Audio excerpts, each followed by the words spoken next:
Olá, esse é o Conexão. Olha só, eu vou descrever um quadro de estresse e ver se você se encaixa. Cansaço intenso, dor de estômago, urticárias, queda de cabelo, vontade de sumir do trabalho. Você já sentiu alguma coisa assim? Ou já viu colegas passarem por isso? Esse conjunto de sintomas tem um nome e cada vez mais os trabalhadores do século XXI vão se familiarizando com ele.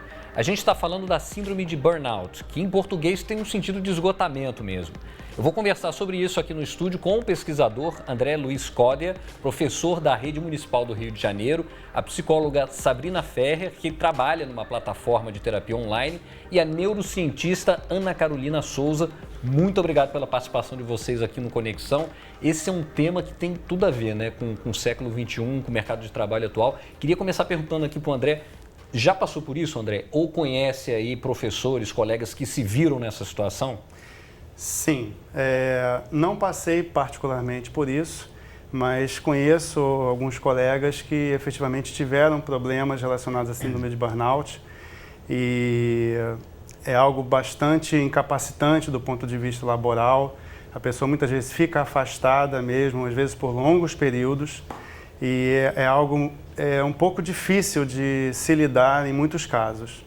Você chegou a escrever sobre isso, né? Publicou aqui o livro. E relata alguns casos, né? Você teve conhecimento de pessoas que passaram por essa situação. O livro em si, eu não abordo os casos, eu abordo algumas pesquisas relacionadas à síndrome de burnout em professores e faço algumas considerações, inclusive, de como o professor pode pretender lidar com isso, baseado muito na prática e no tempo na rede de ensino municipal que nós temos. E a gente acompanha aqui no Conexão, a gente sabe as situações por que passam os professores, não é fácil. Questão salarial, plano de carreira, a própria infraestrutura que ele tem para conseguir dar conta do trabalho. A gente com certeza vai falar mais sobre isso, mas eu queria perguntar aqui para a Sabrina. Sabrina, tem chegado muitos casos assim no consultório? Tem, demais. Cada vez mais está aumentando, né? Porque como era uma novidade, os sintomas das doenças psicológicas são muito parecidas. Né? Então as pessoas não sabem o que estão sentindo, então percebem que tem alguma coisa diferente, ou os próprios colegas e familiares notam diferenças no comportamento e as pessoas vão no Google, vão procurar, vão ver, então estão chegando, né, a essa questão do trabalho, porque ela é uma questão específica do trabalho. Então, cada vez mais hoje a gente tem recebido pessoas que estão sendo diagnosticadas com a síndrome. Agora, Ana Carolina, me explica uma coisa. A OMS disse que não é uma doença ainda. É uma síndrome relacionada a estresse, a fenômenos do trabalho, mas tem até fenômeno fisiológico, né? Sim, com certeza. Na verdade, a resposta de estresse, ela provoca uma série de reações, né? É uma resposta natural, a gente tem, é adaptativa, é necessária, mas ela cria um esgotamento, como você falou, né? Então, eu posso ter uma resposta pontual, passei por uma situação, né, estressante pontualmente, o corpo reage. Essa reação é adequada, né? Como se fosse uma resposta de defesa, digamos assim. Então, você vai liberar hormônio, você vai acelerar o batimento cardíaco, vai ficar vermelho, o que quer que seja. Essa resposta, geralmente, ela é adequada ao que você está passando, né? Pode vir associada a algumas emoções, a alguns sentimentos. Se você vive isso várias vezes, o corpo vai reagindo, e conforme se sustenta no tempo, isso começa a criar um desgaste, né? Então, há um limite, né? Se você olhar na natureza, o corpo evoluiu para você reagir e acabar essa reação. Quando ela não acaba, o corpo não está preparado para continuar produzindo. Então, é muito importante, de alguma maneira, você retornar esse equilíbrio, né? Todo o estudo do estresse, ele passa por uma lógica de equilíbrio, da reação e da recuperação, né? Mesmo a resiliência, como a gente fala, a resiliência não é não responder. A resiliência é responder de forma coerente, ter a resposta adequada e que ela acabe quando for possível. Então, acho que quando a gente fala de burnout, de alguma forma você chega num nível de desgaste que as coisas param de funcionar da maneira adequada. Então, essas coisas de ser tipado pela OMS demoram um pouco, né? Depende de levantamento, de estudo, de entender qual é o padrão que vai ter, mas ele, mais cedo ou mais tarde, acaba entendendo que tem uma configuração e que isso é relevante para a gente entender como questão de saúde, né? Eu não quero arrumar treta com a OMS, não, mas sendo doença, sendo estresse, vai doer do mesmo jeito, né? Aliás, tem doído, né? As pessoas têm relatado isso. Agora, André, no caso, por exemplo, do professor em sala de aula, o que tem sido o gatilho mais comum para esse quadro? A violência de uma forma geral. Tá? A violência dos alunos dentro de sala de aula, muitas vezes responsáveis em relação a esse professor, Isso gera um grande sentimento de menos-valia, a pessoa se sente cada vez mais despersonalizada. São sintomas bem comuns em relação à síndrome de burnout. Pesquisando para o programa, eu vi que um dos sintomas que costumam aparecer é a questão do desânimo. Mas o oposto, assim, uma reação violenta, isso também pode acontecer? Algumas vezes sim. No início ele é caracterizado com essa questão da pessoa ter aquele gás, aquele pique todo, que ela quer se superar por causa da competitividade ou de algum projeto específico que ela esteja inserida. Mas como ele levando a essa questão do próprio esgotamento mesmo, então chega ao ponto de ela não ter ânimo nem para levantar da cama. Se a gente entra no YouTube, eu te fiz essa pergunta, a gente está até vendo um vídeo agora, tem umas coisas absurdas, assim, que você vê que a pessoa parece que realmente chegou num momento de surto. Isso é uma espécie de surto? Sim, é um surto. Porque ela perde controle, então é uma forma de esvaziamento, né? Então é no momento onde ela perde realmente o controle e em alguns casos chega até a ter um apagão mental mesmo. Ela não saber da onde ela está, o que ela está fazendo e o que aquilo pode gerar para ela emocionalmente e as consequências que vai gerar no ambiente que ela se encontra. Agora, do ponto de vista fisiológico, uma pessoa que chega num momento como esse, ela corre o risco, por exemplo, de ter um colapso mais grave? Você tem uma série de questões fisiológicas que são associadas às respostas de estresse, né? Então, a própria perda de memória é um fenômeno físico, né? Que você vai ter. Mas a pessoa pode ter pressão alta, a pessoa pode ter úlcera, a pessoa pode ter infecções recorrentes, fica gripado recorrentemente, pode ter um desequilíbrio de alergias, por exemplo. São todas características, né? O que eu falo, o burnout ele é um quadro de resposta ao estresse bem específico associado ao trabalho. Tem algumas configurações, mas tem sintomas que vêm no burnout que são comuns ao excesso de estresse, né? O estresse como algo negativo, digamos assim. Dor de cabeça recorrente, né? A própria resposta de ansiedade. Então, você tem outras questões que vão também aparecer nesse quadro, todas vão estar associadas a uma resposta física, né? Então, você pode ter problema cardíaco, pressão, como eu já falei. Tudo isso são consequências que vêm por esse excesso de uma resposta recorrente do estresse. O André está aqui relatando um pouco da síndrome no contexto da educação também, ajudando a gente nesse sentido, mas não só professores, né? Quer dizer, se você olhar bem, você com certeza tem alguém da sua rede de contatos que não é professor e que está relatando uma situação como essa, né? Eu vi um estudo de revisão recentemente em que o autor ele retrata a síndrome de burnout em diversas profissões. Bombeiros, policiais, de uma forma geral. Então, e mesmo nos vídeos que a gente pega pela internet, você vê isso dentro de escritórios. Normalmente, a pessoa quando tem o surto, o surto é o resultado, né? O ponto final de uma série, de um processo que está ocorrendo dentro dessa pessoa, que muitas vezes é silencioso. Em que a própria pessoa não se percebe e que muitas vezes as pessoas ao redor também não percebem.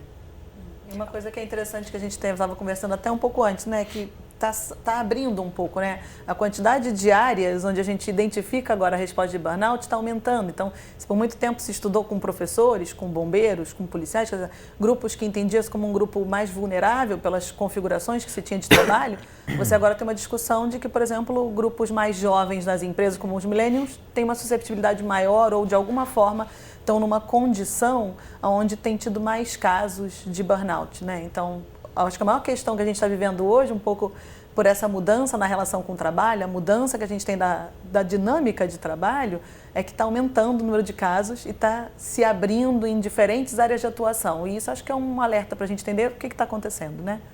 E uma pergunta que eu queria até fazer para vocês aqui no estúdio é do ponto de vista das organizações e dos trabalhadores, o que estaria acontecendo? Começar primeiro do ponto de vista das empresas. O que está acontecendo dentro das organizações para que esses casos se tornem mais comuns? É só realmente porque a gente está catalogando isso agora e isso sempre existiu, ou existe um momento porque passa o mercado de trabalho que está favorecendo esse tipo de sintoma, de síndrome?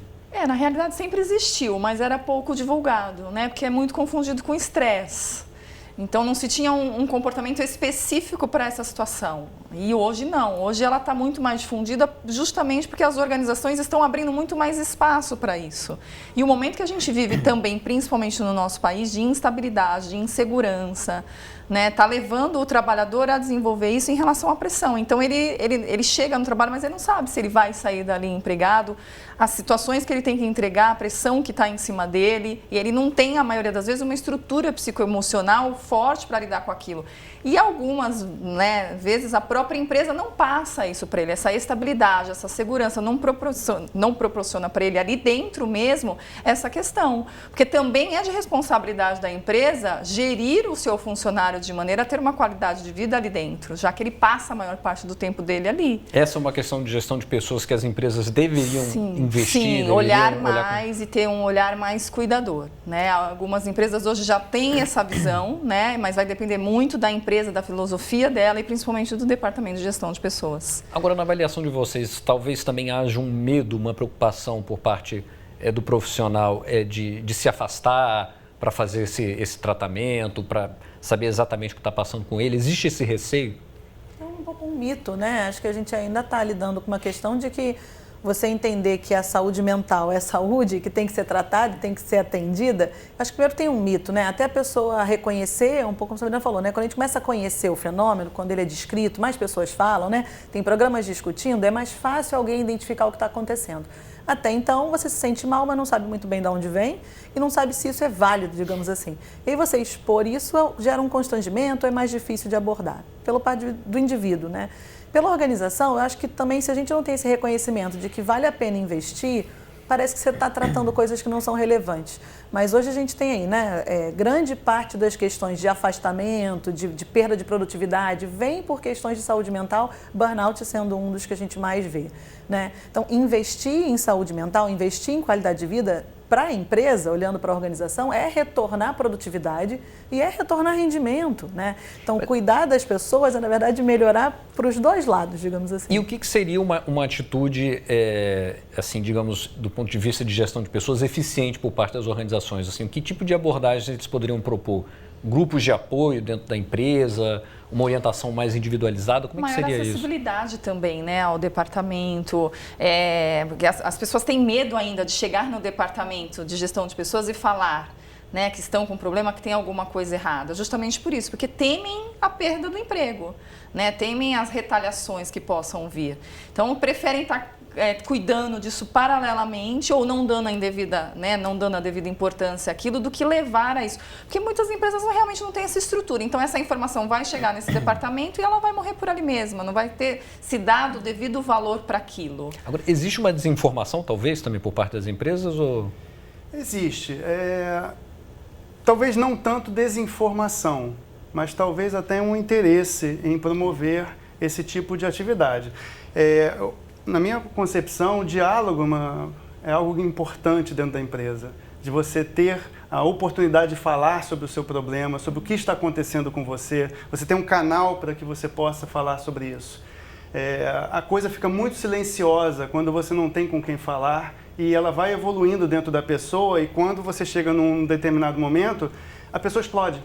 Ela tem o surto, ela tem todo o estresse canalizado num único momento. Por quê? Porque ela não teve a oportunidade de falar disso anteriormente, ela não teve a oportunidade de lidar com esse problema.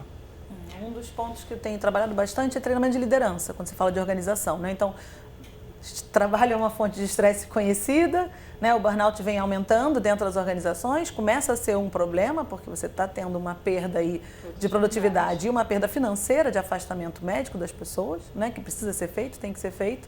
E aí, quando você vai ver um pouco qual é o principal fator, é a relação com a liderança. Então, a liderança ela é uma coisa que acontece naturalmente, digamos assim, né? As pessoas vão sendo colocadas, não são desenvolvidas como líderes, alguns vão fazer bem, outros não.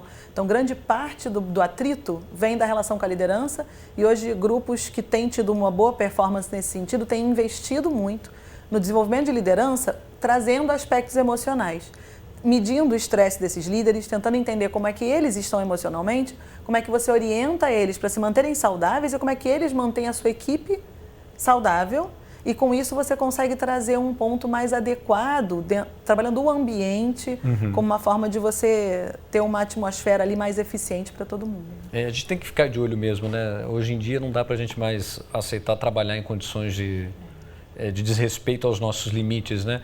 A gente vai ver um vídeo agora que fala um pouco sobre o impacto fisiológico, o impacto no nosso corpo do estresse. Vamos ver. Os principais efeitos do estresse no cérebro é a alteração no funcionamento e diminuição do tamanho de certas partes, como o córtex pré-frontal e o hipocampo.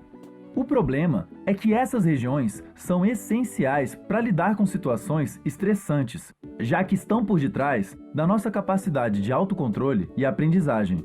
Então, com o passar do tempo, a tendência é que alguém vivendo estresse persistente e frequente permaneça ou piore sua condição, já que ela terá cada vez menos capacidade de regular suas emoções e lidar bem com novas situações estressantes. Eu acho que é legal a gente mostrar um vídeo que está bem didático desse jeito para falar do impacto no corpo, porque sai um pouco também daquele discurso de que isso é frescura, a pessoa é fraca, porque tem um pouco disso também, né?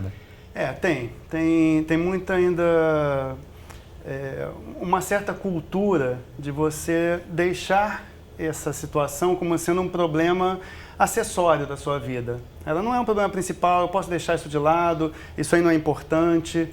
Então, esse tipo de informação ele é importante para que as pessoas acordem que elas precisam se tratar, né? Nós somos aquilo que nós estamos nesse momento. Você está feliz? Então, você tem toda uma reação corpórea de estar feliz. Você tem toda uma reação bioquímica cerebral de você estar feliz. Você está triste, você está em estado depressivo, o seu corpo responde de forma diferente.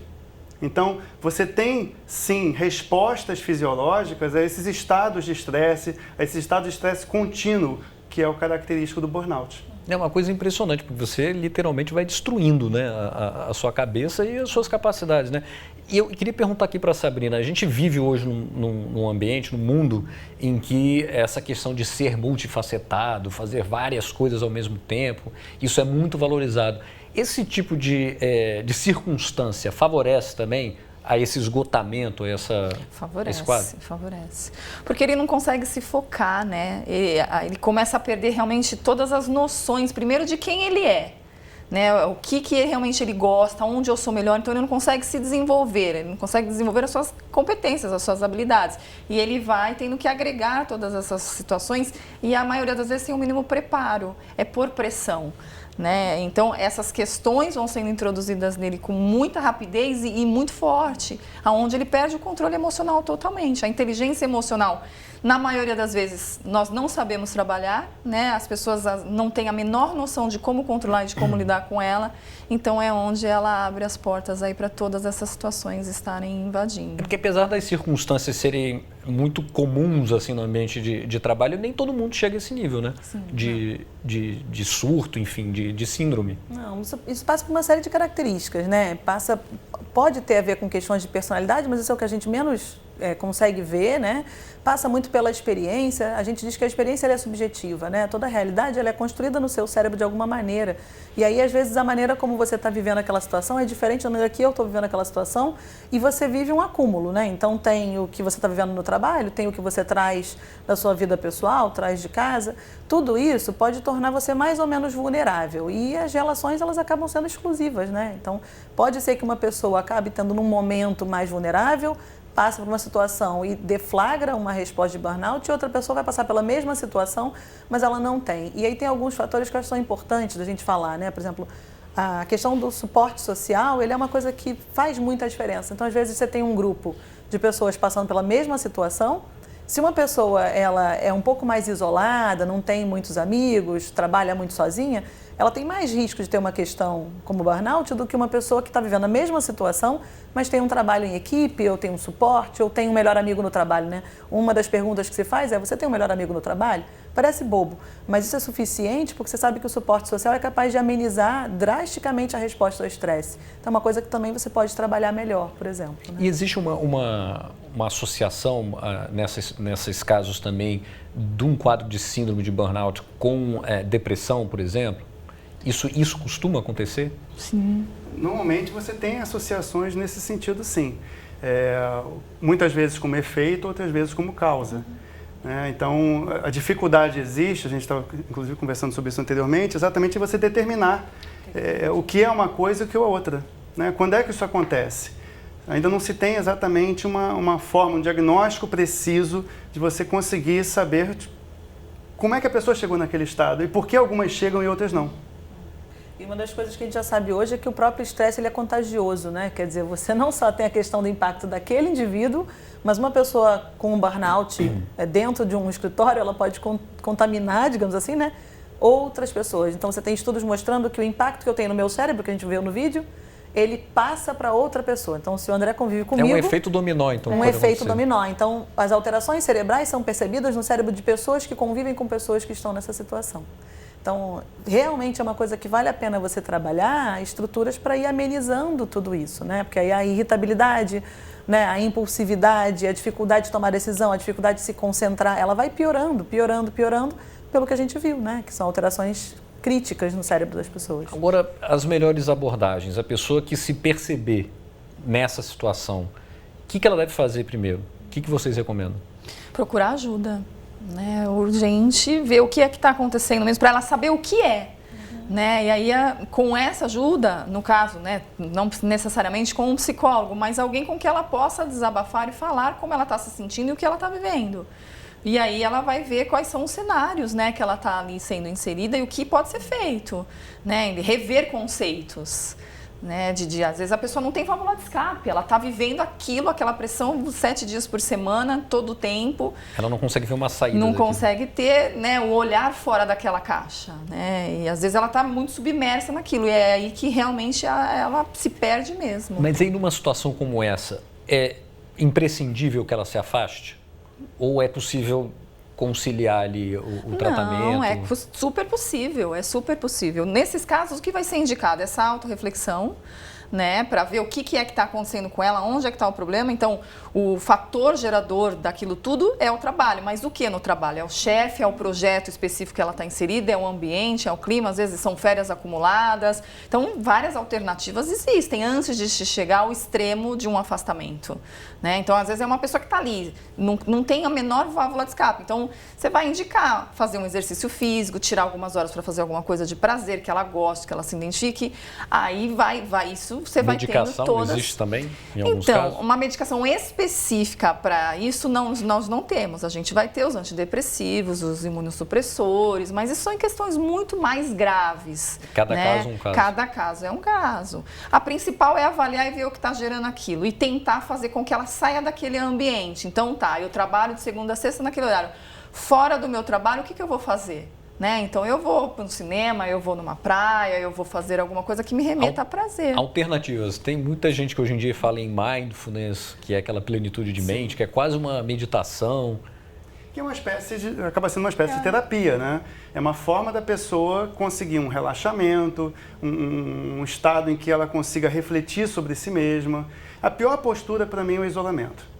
A pessoa se isolar, a pessoa não compartilhar esse estado, não compartilhar suas angústias, é o que mais contribui, inclusive na questão do afastamento do trabalho.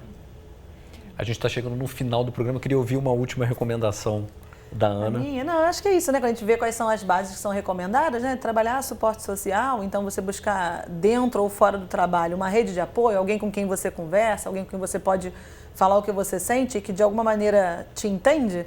Acho que é a primeira recomendação. O mindfulness é uma estratégia de relaxamento. Relaxamento, né? Se o estresse é uma resposta de ativação, relaxamento ajuda. Então, tudo que ajude a relaxar, eu falo só que não pode dormir, né? É relaxar sem dormir. Então, meditação, um yoga, um pilates, uma caminhada, são todas técnicas que ajudam a baixar essa ativação, vai ser importante. E a terceira, que acho que vem muito, né, pela terapia, pelo atendimento, é a elaboração, né? Quer dizer, você de alguma forma conversar, pensar, você pode fazer um diário, você pode escrever e ler o que você escreveu, Bacana. Gravar um áudio e ouvir o que você falou, mas de alguma forma tentar tornar consciente esse processo, senão você não acha o problema, senão você não entende qual é o conflito. E acho que esses são os principais aliados ao que a gente já sabia, né? Que é se alimentar bem, dormir bem. A gente tem um mínimo, né, que a gente precisa para manter o corpo funcionando. E aí a gente consegue. Manda um zap pedindo socorro, nem que seja isso, né? Pelo amor de Deus. Exatamente. Fazer atividade física é importantíssimo, Muito se a pessoa não importante. faz. atividades físicas, como uma caminhada simples, por exemplo, é relaxante, ajuda o corpo a lidar com o estresse. Com certeza. Olha, queria agradecer muito a participação de vocês aqui no Conexão. Estou me sentindo mais relaxado agora com essa conversa. Voltem sempre, adorei a conversa, viu? Bom, obrigada. Valeu. Obrigado. A você de casa, obrigado pela companhia. Se quiser rever essa e outras entrevistas, é só acessar o futuraplay.org. Até a próxima.